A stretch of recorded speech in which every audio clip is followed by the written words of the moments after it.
Swastiastu.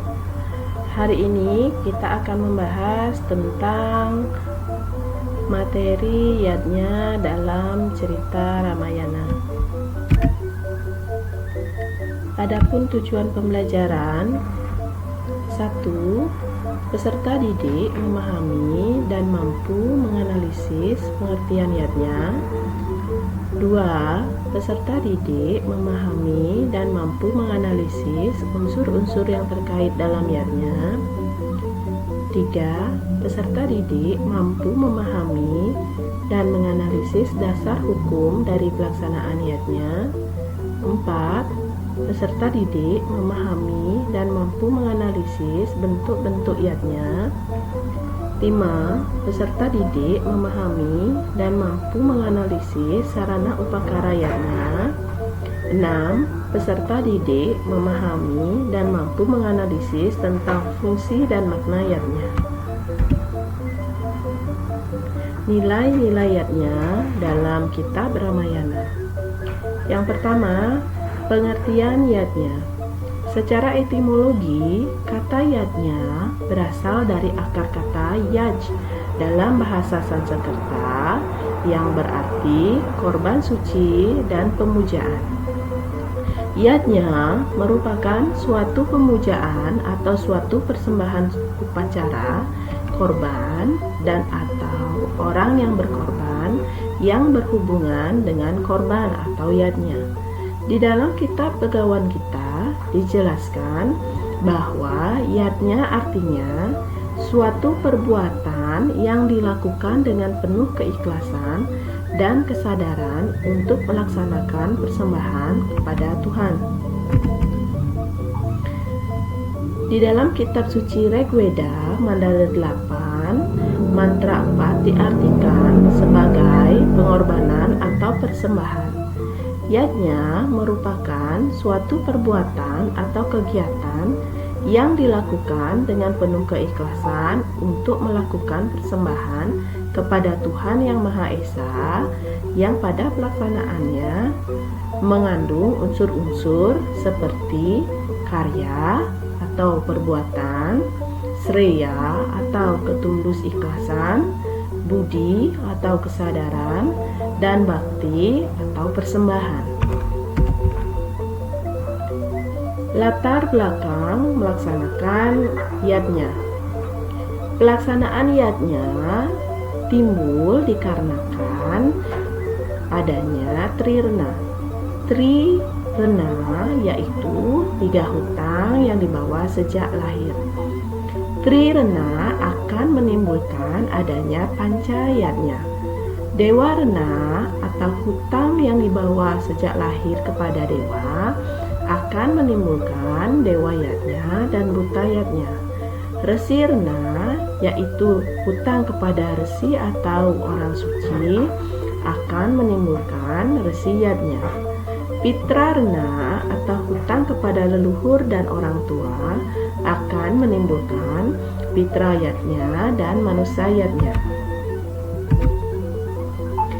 Pancayadnya.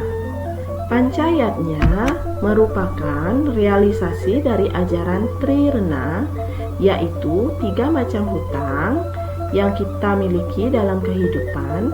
Kemudian pancayadnya menjadi rumusan dalam upaya membayar hutang atau rena. Bagian-bagian dari pancayadnya. Yang pertama, dewa yadnya. Dewa yadnya yaitu suatu persembahan atau korban suci kepada Ida Sang Hyang Widiwasa beserta manifestasinya. Contohnya adalah pelaksanaan piodalan dan persembahyangan. Resi yadnya adalah suatu upacara yadnya berupa karya suci keagamaan yang ditunjukkan kepada para maharesi, orang suci, resi, pinandita, guru, dan yang ada hubungannya dengan orang suci agama Hindu. Salah satu contohnya adalah pelaksanaan Eka Jati dan Dwi Jati. Nomor 3, Pitra Yatnya. adalah suatu korban suci atau persembahan suci kepada roh, leluhur atau pitra, dan orang tua yang masih hidup dengan menghormati dan mengenang jasanya. Contohnya adalah upacara ngaben.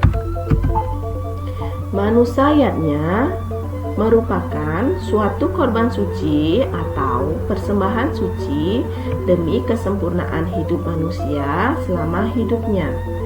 Salah satu contoh pelaksanaan manusayatnya yaitu upacara potong gigi yang memiliki tujuan untuk menghilangkan unsur-unsur sadripu yang ada di dalam diri manusia.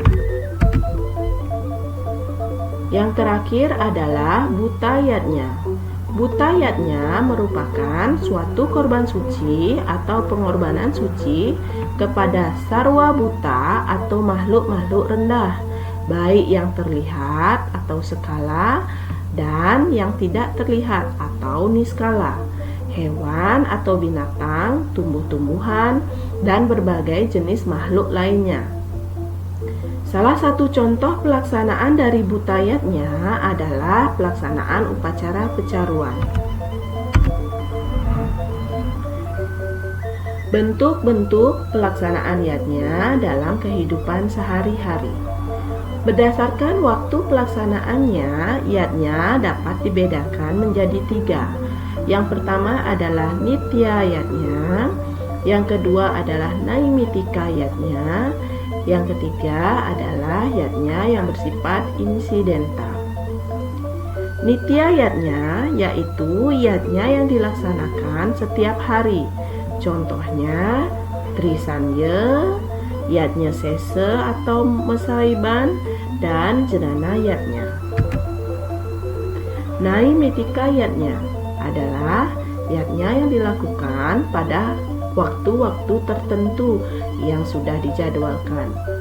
Dasar perhitungannya adalah yang pertama berdasarkan perhitungan wara, perpaduan antara triwara dengan pancawara, contohnya hari Kajang Kliwon, perpaduan antara pancawara dengan sabdawara, contohnya Buddha Wage, Anggaran Kase, dan lain sebagainya.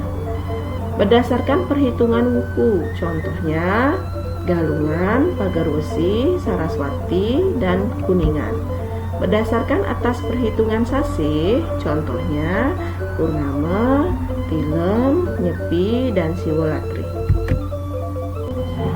Yang ketiga adalah yatnya yang bersifat insidental, yaitu yatnya yang didasarkan atas adanya peristiwa atau kejadian-kejadian tertentu yang tidak terjadwal dan dipandang perlu adanya dibuatkan pelaksanaan yatnya. Melaksanakan yatnya diharapkan menyesuaikan dengan keadaan dan kemampuan serta situasi. Secara kuantitas yatnya dapat dibedakan menjadi 3, yaitu nista yang artinya yatnya dalam tingkatan yang paling kecil, madya yaitu yatnya pada tingkatan sedang, dan utama yaitu yatnya pada tingkatan yang besar. Tujuan pelaksanaan yatnya. Adapun pelaksanaan yatnya memiliki tujuan yang pertama sebagai pengejawantahan ajaran Weda, yang kedua untuk menyampaikan rasa terima kasih kehadapan Ida Sang Hyang Widi, yang ketiga untuk meningkatkan kualitas diri, yang keempat untuk menghubungkan diri dengan Ida Sang Hyang Widi atau Tuhan yang dipuja, yang kelima adalah untuk penyucian diri.